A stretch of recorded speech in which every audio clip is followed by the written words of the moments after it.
overall, your view on United and that catharsis after Sunday. The road to rehabilitation after last weekend is long, and they took the first step towards it. Another trophy, perhaps this trophy, securing 4th place, and then they get to reassess it in the summer. You were never going to right the wrongs of last Sunday in one game tonight against Betis, but they've done really well tonight, Manchester United. Bar a hairy couple of moments in the first half, they were in complete control. Bruno was brilliant. Brian there talking about his leadership. When things are going well for Bruno, he's great. And being a leader is the easiest thing in the world where things are going great because you just carry it along. It's when things start going against you and the world seems to be turning against you and every decision's going against you and you just can't seem to get a handle on the situation. That's when real, proper leaders come to the fore, that they can make the right decisions under the most immense pressure.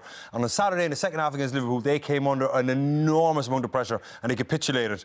So that's where they were showing up. But tonight, a game like tonight against Betis, where United dominating the ball, tailor-made for Bruno.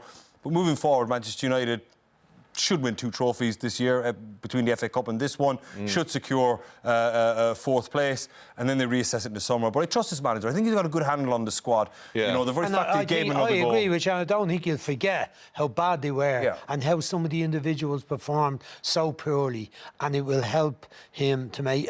I'd say it's helped to make up his mind about them. Whatever doubts he had about some of them, I'm sure they were kind of emphasised by the performance, and I'm sure some of them will be on their bikes at the end of the season. But there was an awful lot of talk recently about, are Man United back and stuff like that. I don't think this guy ever got lulled into that. I still think that behind the scenes he was gnawing away at the board saying, listen, we're on the rev limiter here and I'm doing my best. I need to, change the culture of this club if we're to win Premier Leagues and compete at the latter stage of the Champions League. So he knew, right?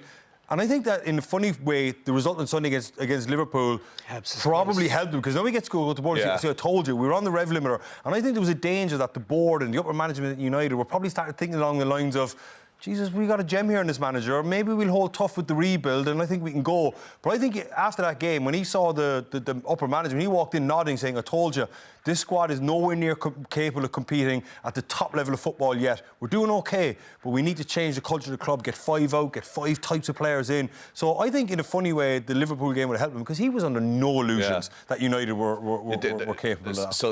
Silk purse out of his ear kind of thing might have come into it. A bit of a lot done more to do for United, but they got the job done this evening.